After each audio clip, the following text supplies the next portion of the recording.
The Golden Bird. Author Ashique Mahmood. Illustrator Swarga Bhattacharya. Translator Alisha Berger. The king of Swarnadwip, Maharaja Rajabahadur, was sitting on the throne and twisting his moustache. His court was attended by his courtiers and ministers. The royal astrologer was about to make an important prediction and was in deep thought. The king thundered, "My royal astrologer, tell me what I need to do to become emperor of the entire universe." "Your Majesty," the astrologer answered, "the stars say there is a 100% chance that you will become emperor of the entire universe." "Bravo, bravo." Everyone in the royal court began to clap.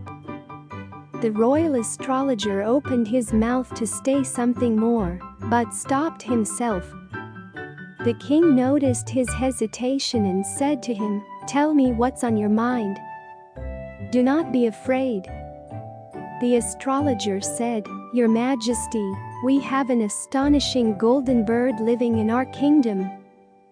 If you can catch that golden bird, no one will be able to stop you from becoming emperor of the entire universe." The king said, "This golden bird must be caught. Make arrangements to catch it now."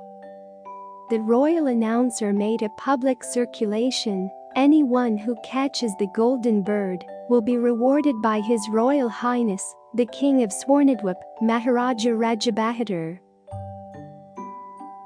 The subjects of Swarnadwip searched the hills, mountains, and forests to find the golden bird. Finally, the royal astrologer predicted that the golden bird lived on the peak of the Algeri Hills. The king immediately set off for Algeri Hills with his army.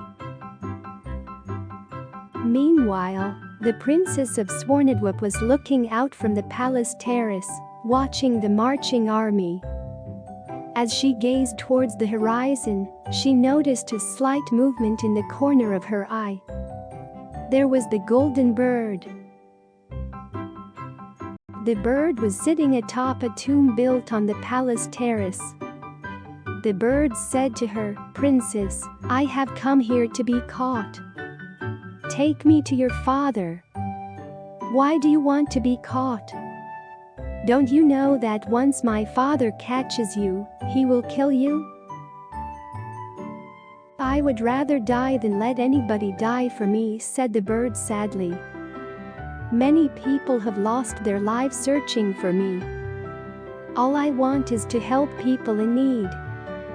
The princess said, "My dear bird, please stay in this tomb. Nobody will ever know where you are. You can go wherever you like, help whomever you want, but always come back here. You will be safe." The princess asked the bird, "Golden bird, aren't you hungry? Can I bring some food for you?" "No, princess," the bird said. "I live on raindrops, the light of the moon, and dewdrops in the morning. I do not need food." Countless stars were shining in the sky. The golden bird watched the night sky as it sat in the tomb. Then came a faint sound of a little boy crying somewhere in the distance. The bird flew from the tomb in search of the boy. The next morning, every ramshackle house on the street over which the bird had flown had been transformed into a beautiful home. Children were walking to school holding all the books they needed. They laughed and giggled in their new, beautiful clothes. Every street scene looked as if it were from a postcard. Every slum had been transformed into rows of neatly organized brick houses lit by bright lights. Children were reading storybooks, old women were decorating the walls with colorful paints, young people were singing on the streets.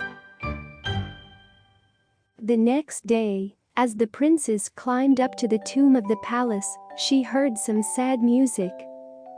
She found the golden bird playing the violin. When the princess came closer, she was shocked. The golden bird had lost half of its feathers. "Oh, golden bird, why have you been so hard on yourself?" "Princess, didn't I tell you that all I wanted to do was help people?" The princess looked into the eyes of the golden bird and smiled. Then she looked at the kingdom of Swarnadwip through the window of the tomb.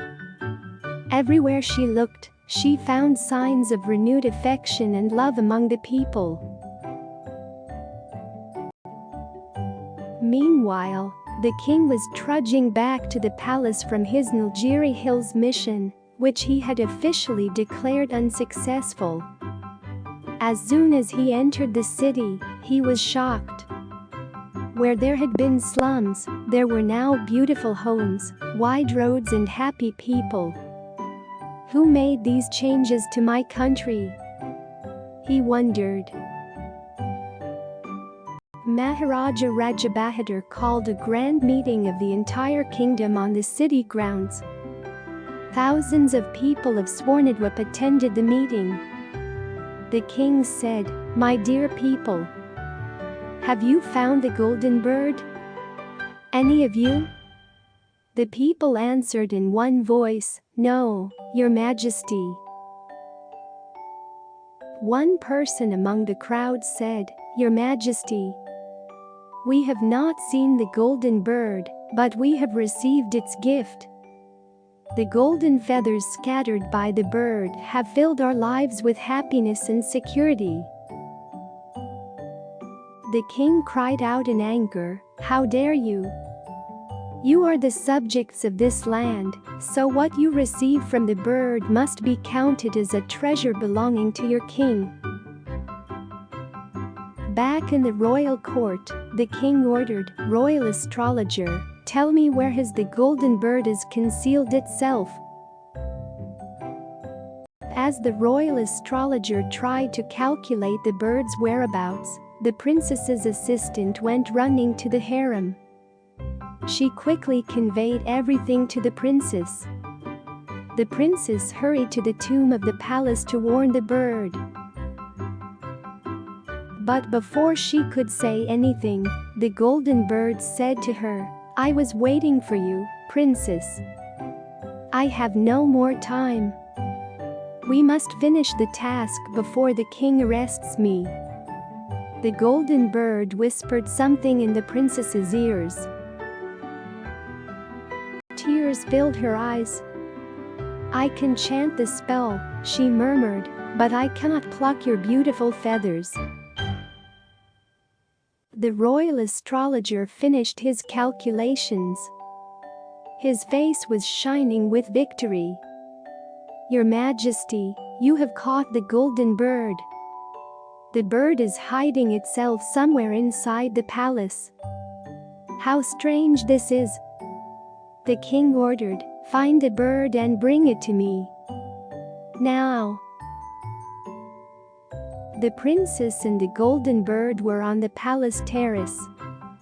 The king's soldiers could be heard searching for the golden bird. They even searched for it in the harem, where no man was allowed. The bird became restless. "Princess, please don't wait any longer." The princess hurriedly plucked the bird's remaining feathers, tears flowing silently from her eyes. The golden bird closed its eyes in pain. The king and his armies were heard coming up along the stairway. The bird grew agitated. "Princess, please hurry." The princess gathered the last of the bird's feathers in her shawl. Then she moved to the middle of the terrace, chanting the spell that the bird had whispered to her. The poorest of the poor must get a feather each. Feathers fly away, fill their lives with peace. As the princess chanted the spell, the golden feathers rose up and disappeared into the sky. The next second, the king and his soldiers reached the terrace.